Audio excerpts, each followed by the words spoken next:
Hello and welcome to another episode of Papa's Shop. I'm Papa. That's what they call me. But anyway, today we are going to be working on a Stihl chainsaw. I'll show it to you down here. It's an MS201 TC. And the TC just basically means it has an electronic ignition. We'll get into that. But today, specifically, what we're going to be doing is, let me get the camera straight here. We are going to be changing this stuff in here, the stuff in the handle. And so the controls inside the handle pretty much obviously do everything for the saw. But as we get into it, you'll see that there's more than just squeezing the trigger and making it accelerate. So let's dig into it. So I've got laid out here, these are, if I can get my, here, I'll go up higher here. Hang on. Alright, so the main components of the inside of that handle are, and let me get, there we are. So the main components are the wiring harness, which consists of part that goes to the coil right here. These two guys right here that go to the shutoff switch. We'll get into that more later. Linkages, fuel line linkages, choke and throttle. And then we have the actual control switch. There's another name for that, but for this exercise, we're just going to call this the control switch. This pretty much, by spring related, controls everything. And then you have these guys here, and I'm not sure what those guys are called, but anyway, those those go to the other end of your linkages over here. There you go. I gotta get a different camera. Anyway, so I have taken off the carburetor, or the carburetor covers, so you can see the carburetor. First thing you want to do, so let me get into what we're doing and why. So basically, this saw runs fine when you squeeze the gas. Let me get over here, squeeze the gas. See it working in there? See, that works there. And if we squeeze the choke, that works right there. See it activate? Okay, so all that works. But when you push this down to shut it off, it doesn't shut off. And I have been into this thing twice now, and I've tried to make some adjustments. I'll show you what you can do for adjustments and things like that. But we've tried to make some adjustments, and let me see if I can get this thing to, there. Anyway, I've tried to make some adjustments on it. Adjustments aren't working. Having said that, adjustments seldom work. I mean, normally you can't be cheap. You just got to go in and just, if you're going to do it this way, you got to replace everything. So that's what I'm going to show you today. It's kind of tricky. I mean, it looks a whole lot easier than what it really is, believe me.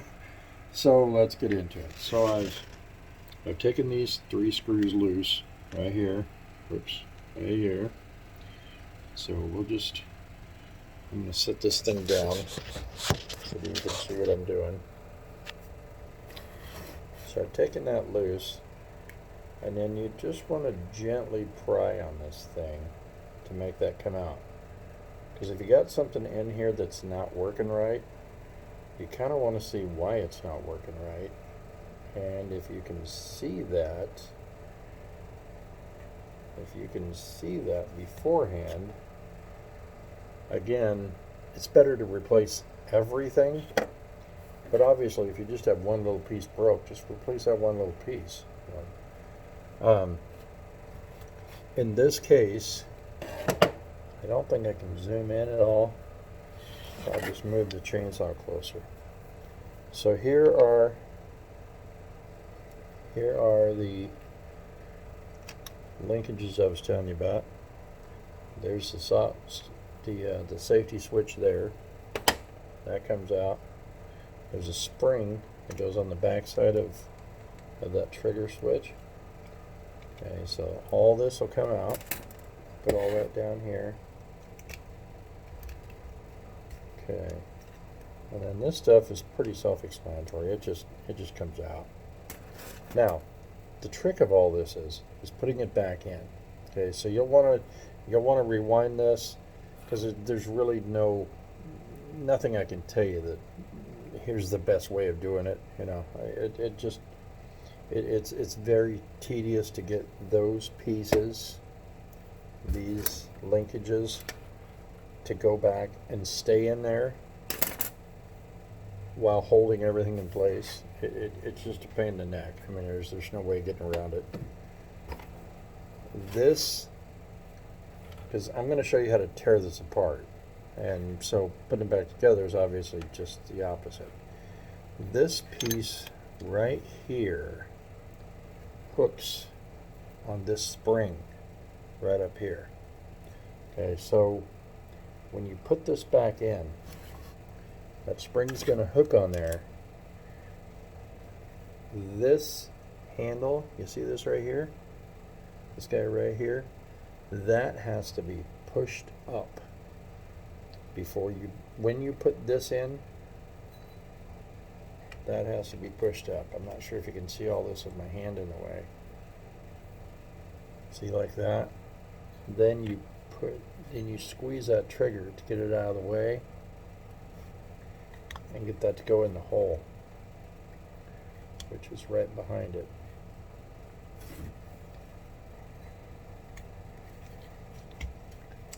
Like that. When you put it back together, that has to go like that, because if not, see there, nothing's going to work. That's not the right way. So again, you'll see that from my angle. Okay, so we're going to pull this apart. Now remember, the reason I told you we're taking this apart is because it doesn't shut off. Okay, so here's the thing. There is an adjustment, and I actually had to get my bore cam in here to try to adjust this. I'll see if I can get this thing rotated around. This camera's horrible to do this with.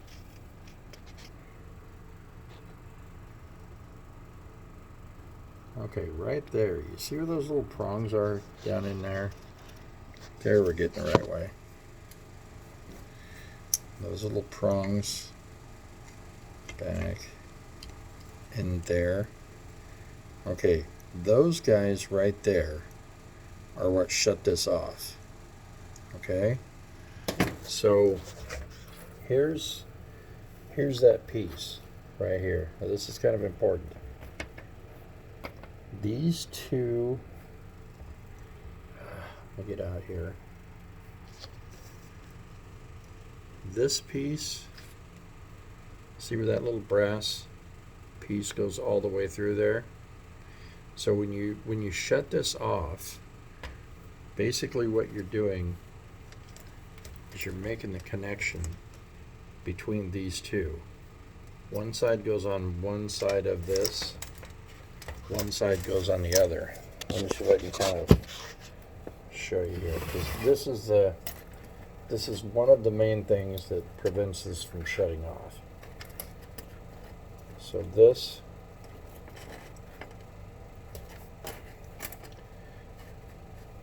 one side is just going to ride up inside there like that.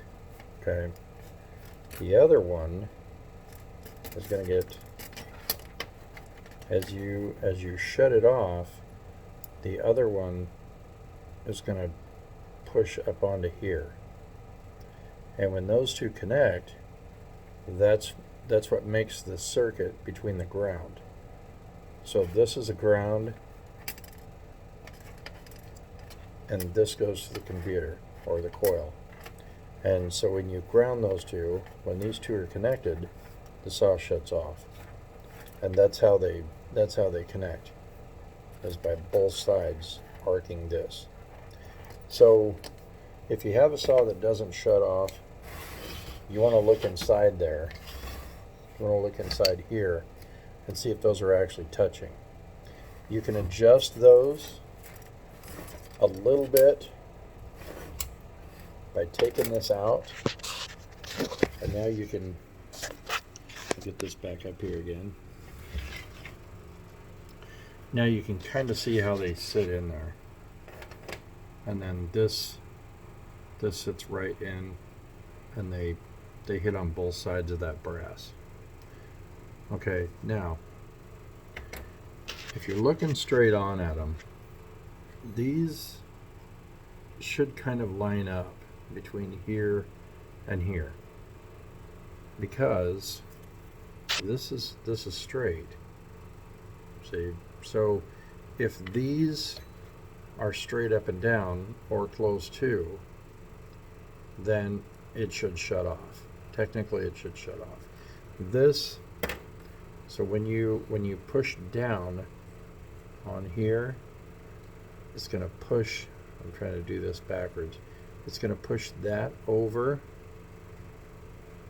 See, so there shouldn't be a whole lot.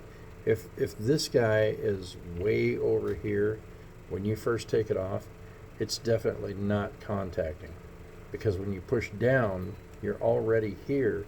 It's going to try and push farther that way. So it needs to be here to push down to get it to be straight there. Okay, I hope that makes sense to you. But so this, what I'm saying here is that these are good. On this switch, this is probably not the issue. Now it can be these guys. I've seen this where this brass will get worn so much on here that it doesn't lift up high enough. So when it comes across on here, this doesn't really contact that brass anymore. This side is contacting the brass on that side, but this one, it's just plastic on this side, plastic on this other side, and there's a divot in the brass, and so it doesn't really make contact with it to make that ground. But you can adjust this if you need to, just by bending this back in here, and you'll figure out, bend it one way, it gets the other, you'll see which is the right way to bend it. I mean, I can tell you from here, but I'm doing it backwards on the camera, so it'll end up being backwards to you. But that's one thing that we can check. So in replacing stuff, to figure out what to replace, this is one thing. This is cheap enough. Just toss this thing out, put another one in it. All right. So that would rule that out. Another thing we got going in here, if you look very carefully, look at this. So when you have to install the wiring harness, you don't want to have the wiring harness bent or crimped in any way, because they're not fiber optic wires, but they are very thin. And so if you have them like crimped, it's possible to crimp those wires in half inside the plastic. Generally, the saw is not going to run right because it's got this computer chip in it. So it's going to realize that something's not making connection, and it's not going to run right. This saw is running great, except for it just doesn't shut off. Okay, so having said that, there's a little gutter that this runs into, that wiring harness runs in. I'm going to try and get very close here, because the whole purpose of this idea, the whole purpose of this video, is so that number one, troubleshooting. You can troubleshoot it, but it's if it doesn't work right, then you need to replace it. Which means just about everything. So we don't think these are it. However, maybe it's the connections down here. This just unplugs right out of this from the harness. It unplugs out of here. All right. Again, these are pennies to replace. So just take that stuff out and just replace it. Okay. So you want to go in and take the harness, replace the harness, and put it, when you put in the new one, put it into these grooves. Not curled up. Don't make any extra space back in here or down in here. It should go very nicely. And I'm trying to show all the aspects of this. It should go very nicely all from the coil all the way up through here. All right, we'll pull these off.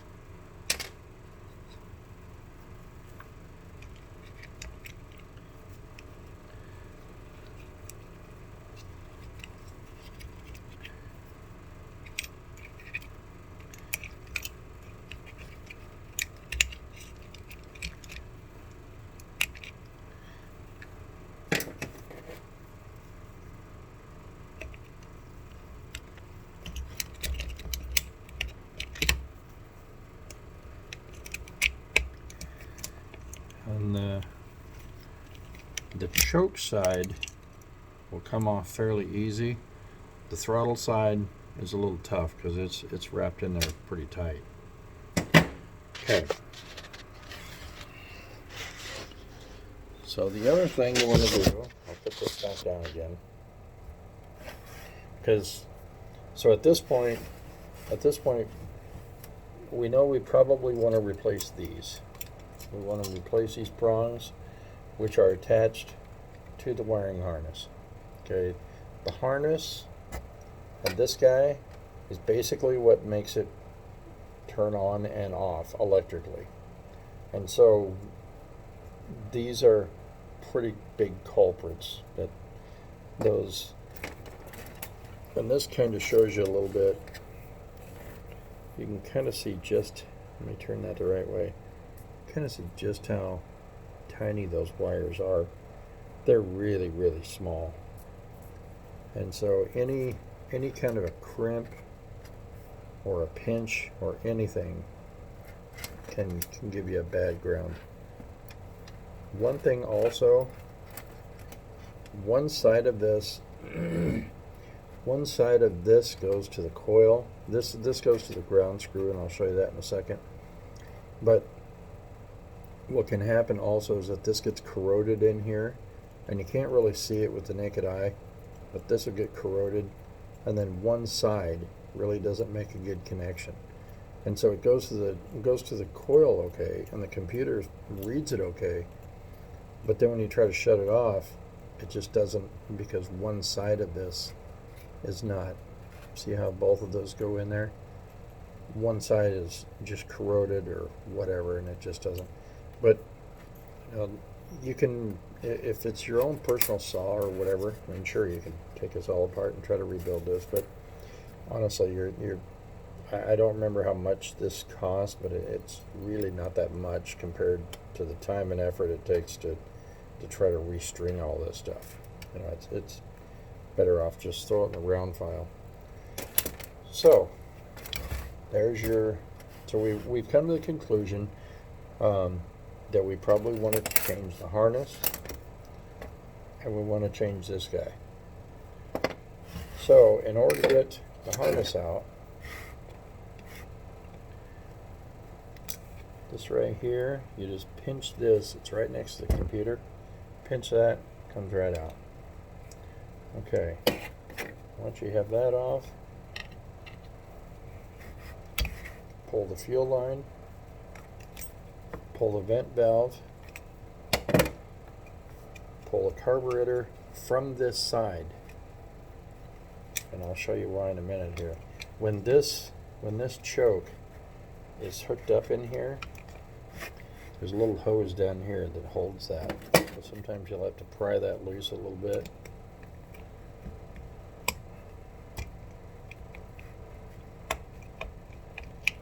There you go.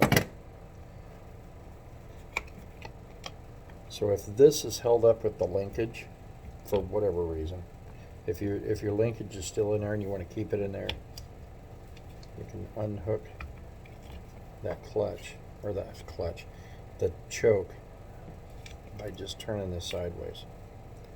So anyway, you pull the carburetor out. Now again, I'm just going to show you how to dismantle. I'm not going to show you how to put one in. I'll show you what a new one looks like that we've already rebuilt. So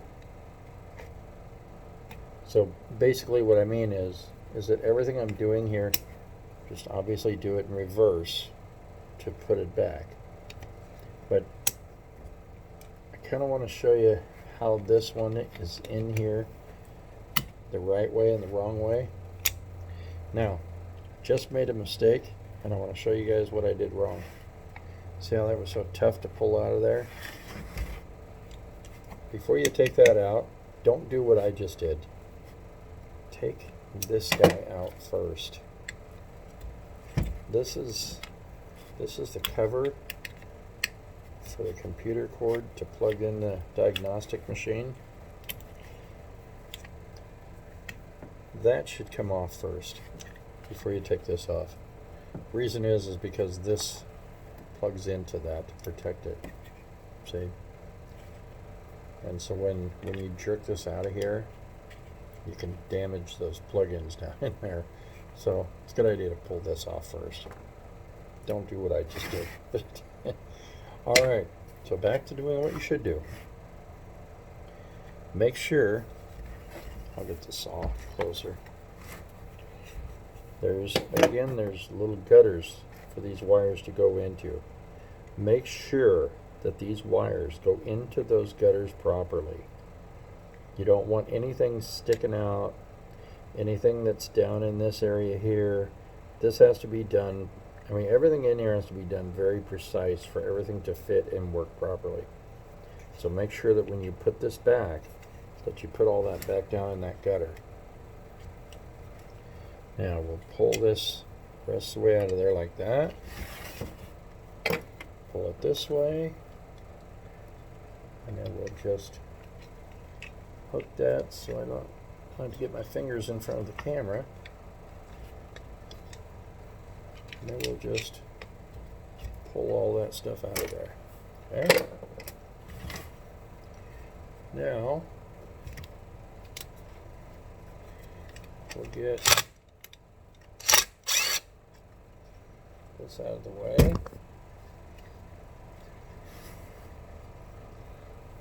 Now, something else you'll want to do, and I've already done this, take this screw out down here. I've already done that. When you put that screw back in, be careful not to over tighten this.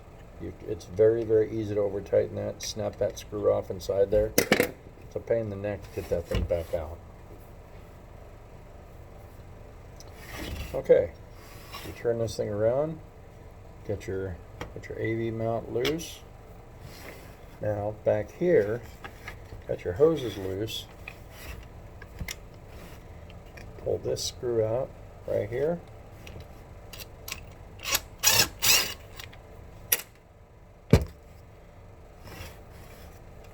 When you pull this up, you're going to notice this guy is still holding on. Pull this gently. And what I try to do, you want to be very careful getting a screwdriver around this because you can easily pop a hole in that tube. But just lift up from the back of it back here, and just kind of tweak that out of there. Again, be very careful. If you even put a pinhole in this, replace it. You can't operate that with a hole in it. And it seems like common sense, but I have had people ask me that.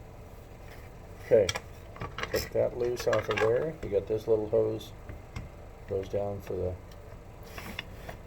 vacuum. Now here, oops, sorry about that.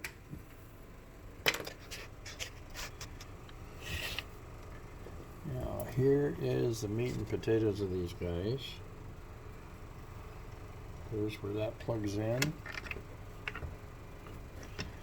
There's the ground right there. Trying to get that out and hold the camera at the same time.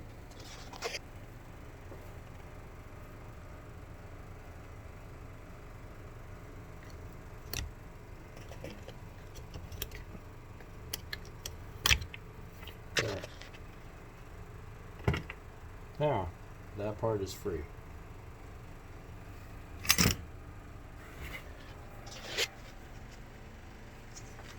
Now you can inspect this a little bit, see if you can find something wrong. This harness right here, I don't know if you can see this on the camera. This is probably the issue right here. This was not in the groove properly, in the handle grooves, and so there's a lot of rough spots. And that is the ground wire right there. There's rough spots all over it. So if anything's worn through or if it's crimped in there, it's probably not going to work right. And that's the part that goes to the computer there, goes back to the carburetor. So again, you would have thought we would have had some kind of running issue, but we didn't. Anyhow,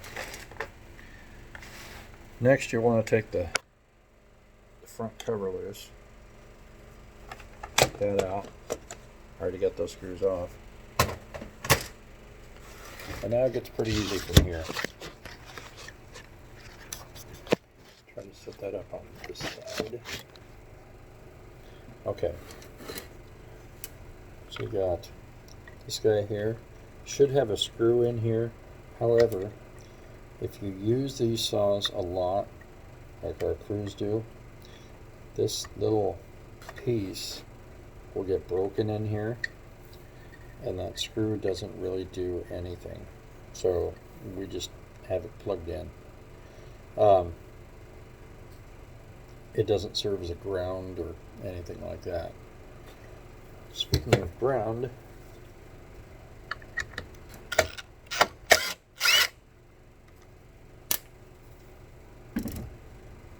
this is the ground right here where that goes to. Now, we will carefully take out this plastic or this little rubber plug up here.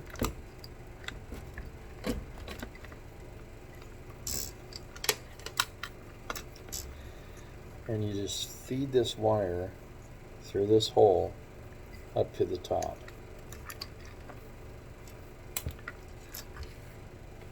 Now, I think we discovered our problem. Remember when I said it's a lot easier to just replace it than to try to fix it?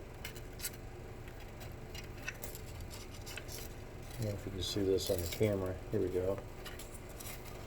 Yeah, somebody tried repairing this. So I'm thinking what's going on is that this ground in here, you can kind of see where it's tore up right there. Yeah, this tape job is probably not holding, and so that needs to be tossed out. Try again. So this is junk.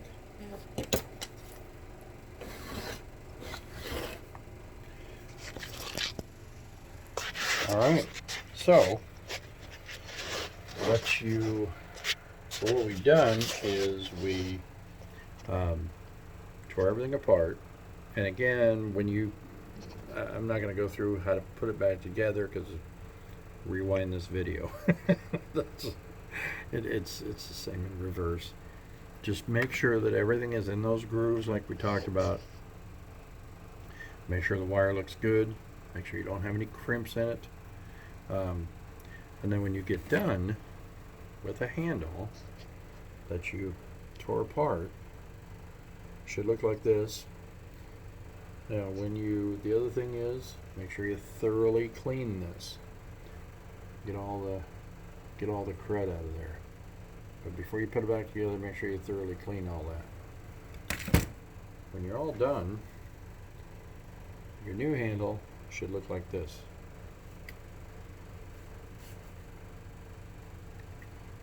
Now, you're going to have, for those of you who like to nitpick, you're going to say, well, that one's got a patch too on the very end of it. They all have this little fitting on here. This little I don't know, this coating, I guess, right here where they put all that together at the factory. However, this one's got an extra piece or two of tape on it, so that probably should not be there. But when it comes to mending these, it'll work, but not for very long. So, just do it right first time. So, this is what you should have when you're all done. Any questions? Leave a comment below, over there, wherever you leave a comment on these things. Anyhow, till next time, good luck and happy motoring.